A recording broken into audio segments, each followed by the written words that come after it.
Bidadi township fight ಪಟ್ಟು ಬಿಡದ ಅನ್ನದಾತರು ಯೋಜನೆ ವಿರೋಧಿಸಿ ರೈತರ ಹೋರಾಟ ಮುಂದುವರೆದಿದೆ.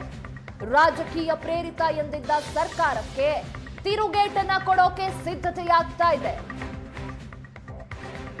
ಬಿಡದಿ ಟೌನ್ಶಿಪ್ ಜಟಾಪಟಿ ದಿನೇ ದಿನೇ ಮುಂದುವರಿತಾ ಇದೆ, ತಾರಕಕ್ಕೇರ್ತಾ ಇದೆ. Supreme court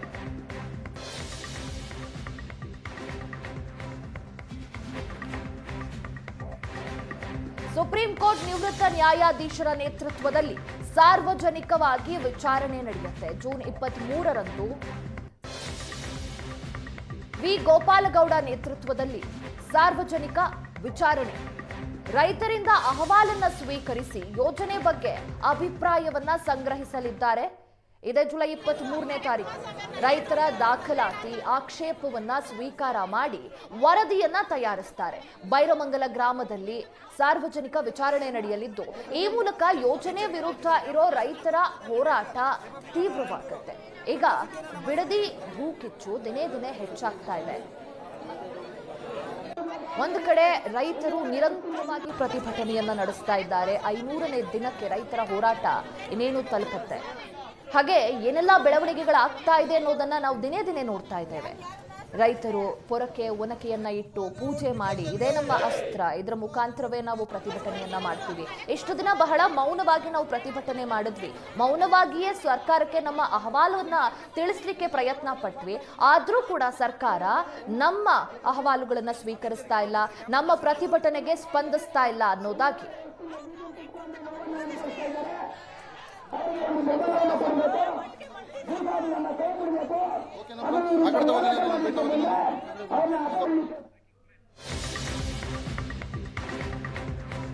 Bidadi township fight ಪಾದಯಾತ್ರೆಗೆ ಸಜ್ಜಾದ ದಳಪತಿಗಳು.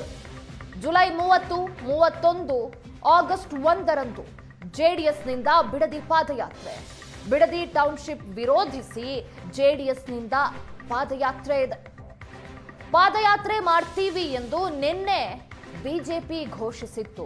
ಬಿಜೆಪಿ ದಿನಾಂಕ ಘೋಷಿಸುವ ಮೊದಲೇ ಜೆಡಿಎಸ್ ಪಾದಯಾತ್ರೆಯನ್ನ ಘೋಷಿಸಿದೆ. ನಿಖಿಲ್ ಕುಮಾರಸ್ವಾಮಿ ನೇತೃತ್ವದಲ್ಲಿ ಈ ಪಾದಯಾತ್ರೆ ನಡೆಯಲಿದೆ. ಬಿಡದಿಯಿಂದ ಬೆಂಗಳೂರಿಗೆ ಜೆಡಿಎಸ್ ಪಾದಯಾತ್ರೆಯನ್ನ ಹಮ್ಮಿಕೊಂಡಿದೆ. ಒಟ್ಟು 3 ದಿನ ಈ ಜೆಡಿಎಸ್ ಪಾದಯಾತ್ರೆ ಇರುತ್ತೆ. ಪಾದಯಾತ್ರೆ ಮೂಲಕ ಸರ್ಕಾರವನ್ನ ಇಕ್ಕಟ್ಟಿಗೆ ಸಿಲುಕಿಸಲು ಪ್ಲಾನ್ ಮಾಡಿದೆ ಜೆಡಿಎಸ್.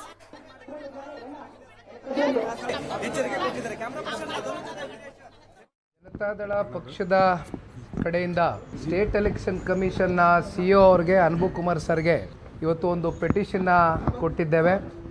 ಅವ್ರನ್ನ ಭೇಟಿ ಮಾಡಿ ಒಂದು ಮೆಮೊರೆಂಡಮ್ನ ಸಲ್ಲಿಕೆಯನ್ನು ಮಾಡಿದ್ದೇವೆ. ಇದು ಕೇವಲ ನನ್ನ ಮತಕ್ಷೇತ್ರಕ್ಕೆ ಸಂಬಂಧಪಟ್ಟಿರ್ತಕ್ಕಂಥ ವಿಚಾರ ಅಲ್ಲ, ಬದಲಾಗಿ ಈಗಾಗಲೇ SIRನ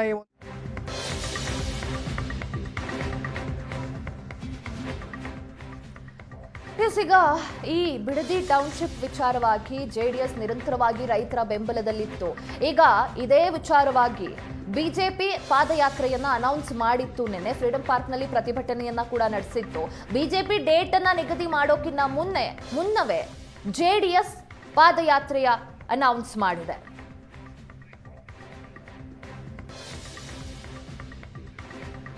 ಈ ವಿಚಾರವಾಗಿ ಹೆಚ್ಚಿನ ಡೀಟೇಲ್ಸ್ ಅನ್ನ ಕೊಡ್ತಾರೆ ನಮ್ಮ ಪ್ರತಿನಿಧಿ ಸುರೇಶ್.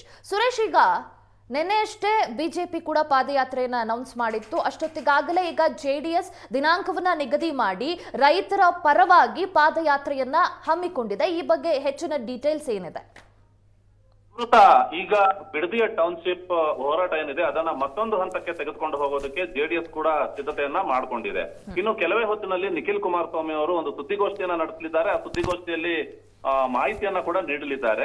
ಈಗ ಸದ್ಯಕ್ಕೆ ಸಿಕ್ಕಿರುವಂತಹ ಮಾಹಿತಿಯ ಪ್ರಕಾರ ರೈತರ ಪರವಾಗಿ ಹೋರಾಟ ಮಾಡ್ತಾ ಇರುವಂತಹ ಜೆಡಿಎಸ್ ಇದೀಗ ಸರ್ಕಾರದ ಮೇಲೆ ಮತ್ತಷ್ಟು ಒತ್ತಡವನ್ನು ಹಾಕೋದಕ್ಕೆ ಮುಂದಾಗಿರುವಂತದ್ದು ಮತ್ತು ರೈತರ ಪರವಾಗಿ ಬಿಡದಿಯಿಂದ ಬೆಂಗಳೂರಿಗೆ ಪಾದಯಾತ್ರೆಯನ್ನ ಮಾಡೋದಕ್ಕೆ ಕೂಡ ಮುಂದಾಗಿರುವಂತದ್ದು. ಇದೇ ಜುಲೈ 30, 31 ಮತ್ತು ಆಗಸ್ಟ್ 1ನೇ ತಾರೀಕಿನಂದು 3 ದಿನಗಳ ಕಾಲ ಒಟ್ಟು ಪಾದಯಾತ್ರೆಯನ್ನ ನಡೆಸೋದಕ್ಕೆ ಜೆಡಿಎಸ್ ತೀರ್ಮಾನವನ್ನ ಮಾಡಿದೆ. ನಿಖಿಲ್ ಕುಮಾರಸ್ವಾಮಿ ನೇತೃತ್ವದಲ್ಲಿ ಈ ಒಂದು ಪಾದಯಾತ್ರೆ ನಡೆಯಲಿದೆ. ಬಿಡದಿಯಿಂದ ಬೆಂಗಳೂರಿನವರೆಗೆ ನಡೆಯಲಿರುವಂತಹ ಈ ಒಂದು ಪಾದಯಾತ್ರೆ ಆಗಸ್ಟ್ 1ನೇ ತಾರೀಕು ಬೆಂಗಳೂರಿನಲ್ಲಿ ಸಮಾರೋಪ ಆಗುತ್ತೆ. ಮತ್ತೆ ಬೆಂಗಳೂರಿನಲ್ಲಿ ಒಂದು ಬೃಹತ್ ಸಮಾವೇಶವನ್ನು ಕೂಡ ಮಾಡಬೇಕು ಅನ್ನುವಂತ ಒಂದು ತೀರ್ಮಾನವನ್ನ ಸದ್ಯಕ್ಕೆ ತೆಗೆದುಕೊಂಡಿರುವಂತದ್ದು. ಇದು ಒಂದು ಪ್ರಾಥಮಿಕ ಮಾಹಿತಿ. ಇನ್ನಷ್ಟೇ ಹೆಚ್ಚಿನ ಮಾಹಿತಿ ಇದೀಗ ನಿಖಿಲ್ ಕುಮಾರಸ್ವಾಮಿ ಅವರು ಖುದ್ದು ಸುದ್ದಿಗೋಷ್ಠಿಯಲ್ಲಿ ನೀಡಲಿದ್ದಾರೆ. ಇದರ ಜೊತೆಗೆ ಇದೀಗ ಬಿಜೆಪಿ ಕೂಡ ಪಾದಯಾತ್ರೆ ಮಾಡಬೇಕು ಅನ್ನುವಂತ ಒಂದು ನಿರ್ಧಾರಕ್ಕೆ ಬಂದಿದೆ.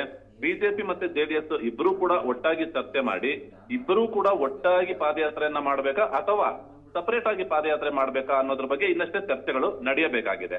ಒಟ್ಟಾರೆಯಾಗಿ ಹೇಳ್ಬೇಕು ಅಂತಂದ್ರೆ ಬಿಡದಿಯ ಬಗ್ಗೆ, ಬಿಡದಿ ಟೌನ್ಶಿಪ್ ಅನ್ನು ವಿರೋಧ ಮಾಡಿ ಏನೊಂದು ಹೋರಾಟ ನಡೀತಾ ಇತ್ತು, ಈ ಒಂದು ಹೋರಾಟ ಇದೀಗ ಮುಂದಿನ ಹಂತಕ್ಕೆ ಹೋಗ್ತಾ ಇದೆ.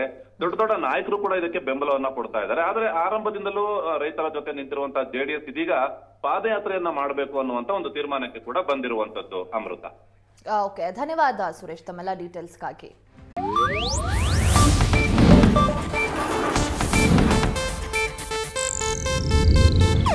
ಇದು ಏಷ್ಯಾನೆಟ್ ನ್ಯೂಸ್ ನೆಟ್ವರ್ಕ್ ಪ್ರಸ್ತುತಿ.